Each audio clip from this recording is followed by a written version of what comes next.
Alright, so the game right now is changing as far as melodies and music production. It seems like in the past people were looking for the best free VST or the best VST in general, but I feel like there is a wave coming of people using a whole bunch of one-shots for the melodies. Companies like Producer Grind and Cymatics are putting out a whole bunch of different one-shot samples. And then Kyle Beats just put out his one-shot pack called Galaxy Demo, which is filled with a whole bunch of one-shots in there. And then I have been hearing that some internet money producers have been using these one-shot samples in their songs. But using one-shots are a little bit more tricky than you might think. They're not quite plug and play as some VSTs out there. There are a few different quirks and things you have to do in order to get the one-shots working correctly, but really there is a whole bunch of possibilities that you can use for using one-shots. And today I'm going to be showing you guys what you guys can be doing and should be doing for your one-shots. Alright, let's get into this video.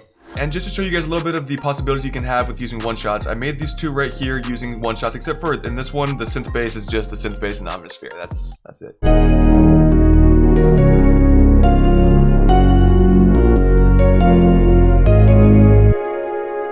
And that is the one thing about one-shots when you're using them, is that the only way that you can have the sound be cutting out is if you cut itself. So when there's no note to cut itself, it'll just kind of keep on dragging out like this. You see? But I kind of like the drag out like that, especially in this next loop over here. Alright, let's go and hear the sample right here, and I want you to really pay attention to the flute that's going on.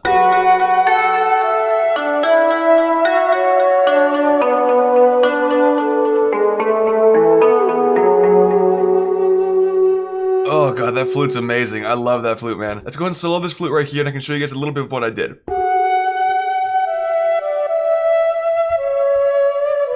Alright, so right here, you might be able to hear a little bit of like a flutter.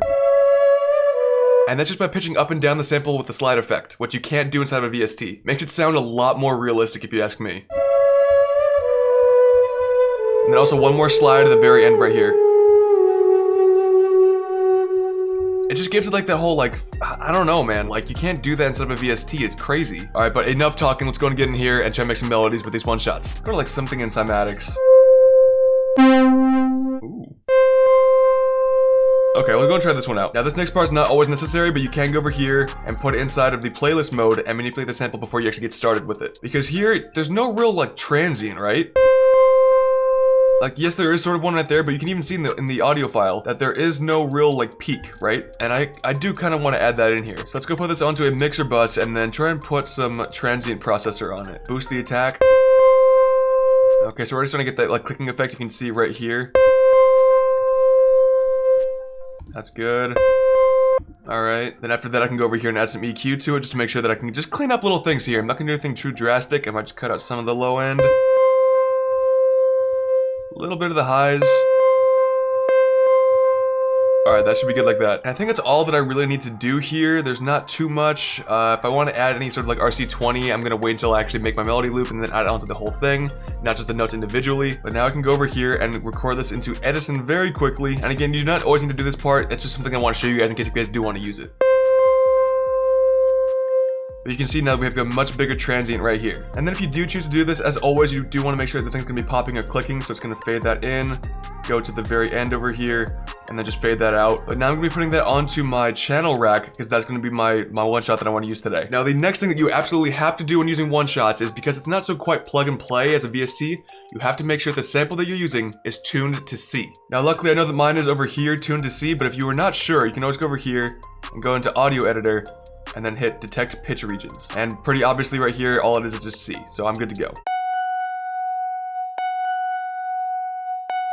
So the reason why I'm putting it out like this right now is I want to show you guys that right now the audio sample is dragging out into each one of these notes. Because I think that the audio sample goes out until, let's go and see here. This sample will stop at a little bit past a bar, okay? So it's not gonna be too bad in the bleeding effect, but sometimes you'll get some one-shots that drag out like 2, 3, 4 bars even, and that's when you really have to go in and try and cut itself a little bit if you want that sort of vibe. This is not something you have to do. Let's go ahead and do this a little bit closer, okay? See, because now we're getting those sounds stacked together, at least 2 notes at a time. Right here, probably 3 notes. So really quickly, I'm just gonna go and try and find some sort of notes that I want to be played.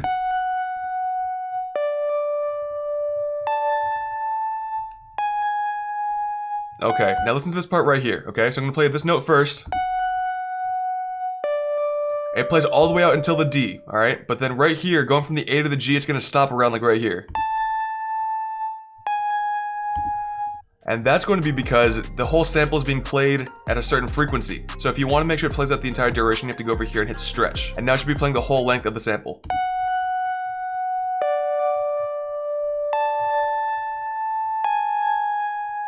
And I think that sounds pretty good. There are 3 different things you can do here, alright? First thing is first, you can go over here and hit cut itself, and that's gonna make everything stop like usual. And when I'm only making melodies, that's pretty much the only thing that I will do. But this next thing, if you're making chords or chords with the melody, you need to be going over here, decreasing everything except for the hold, and then dragging out those notes how you want them. So then if you do this sort of thing, you know, accent's not that bad. Because if we did not have the envelope, this is what you would be getting before. You can hear that difference, right? Alright, and the third option is going to be doing absolutely neither of those things. That's one of the reasons why I like one-shots so much, is because if you don't cut itself at all and you turned off that envelope that we just had, then I kind of like the way the sustain that it has on it.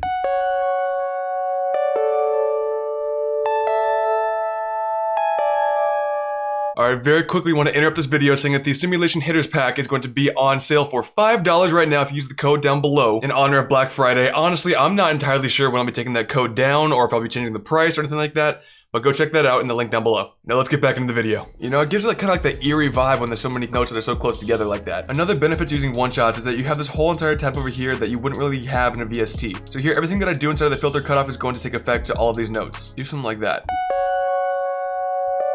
See, I'm adding like a filter effect to it inside of the MIDI, which this is a pretty drastic thing, so I don't know if you want to be doing it this much, but I want like a very small gradual effect, right? So I'm gonna do something more like, maybe just like that. That way at the end of the 4th bar, you can have that more of like transition to where that's the real sample again, you know? And everything else is kind of like complementing it. Alright, one of the reasons why I don't use the cut itself too much or the envelope is because I like that sustain, but if you do feel like you need to use it, you can kind of emulate it if you get a really good reverb over here. Like I've got Pro R, it's one of the best in the entire game. So I can go over here, put it on to like a lot like that, put the mix down a little bit more.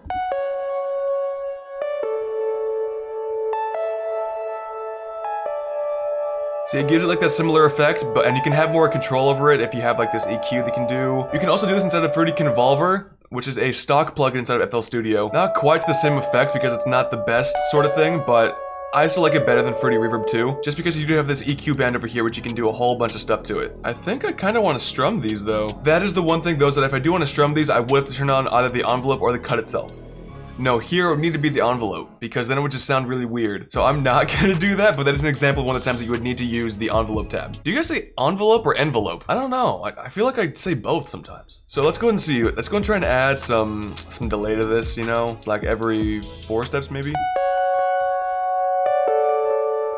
Alright, we can try and add a little bit more reverb, but the sustain is a lot on this one, so I might not need to add too much. A little bit of EQ there just to get rid of those lows. Just a little tiny bit. I like the low end that it brings in, but I just want to get out the muddiness. Alright, but that is just one example. I've got a few other here that I really want to show you guys so we can get the full effects of the one-shot. So here I pulled on a one-shot from the Producer Grind Care Package Season 1, and here's what it sounds like originally.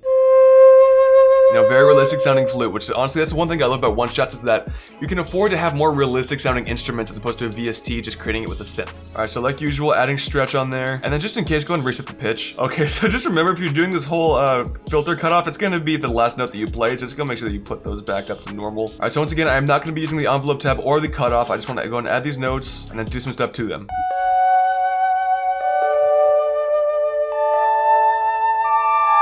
Oh, dog, no. Alright, so for this one, I'm going to be cutting itself off. Okay, so I have been making melodies like all morning, so I apologize if I'm just kind of like drained out from this right now, but we're going to try to make something here. Alright, now the next thing, which I think is the most dynamic thing you can do with one-shots, is going to be the slide effect. So like you do with your 808s, you're just going to put a note right up here, and then hit slide, and it's going to sound like this. Like there, it's a little bit too dramatic for me. I think I want it to be a little more realistic. Just slide up to the note.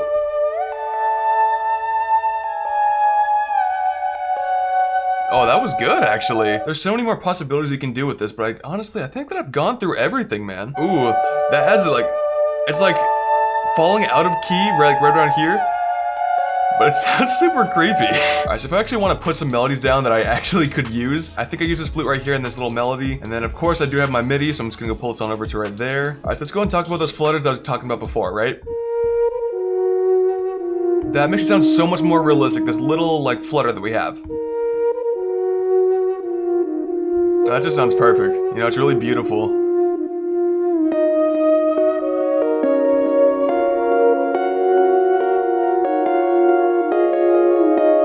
Okay, but I think that's gonna be all the tips that I've got for using one-shots today. I have no idea if it's gonna be a super quick video or if I just dragged it out to my full time, but yeah, this was fun. All right, if you guys have any more tips that I'm not aware of using one-shots, please leave them down in the comments down below because I'm still learning too. This whole new wave of using one-shots is just coming on, so I really want to know if there's anything that you guys are doing out there that I don't know of. So if you enjoyed this video, be sure to drop a like down below, as it helps me out a lot, and subscribe for more future content.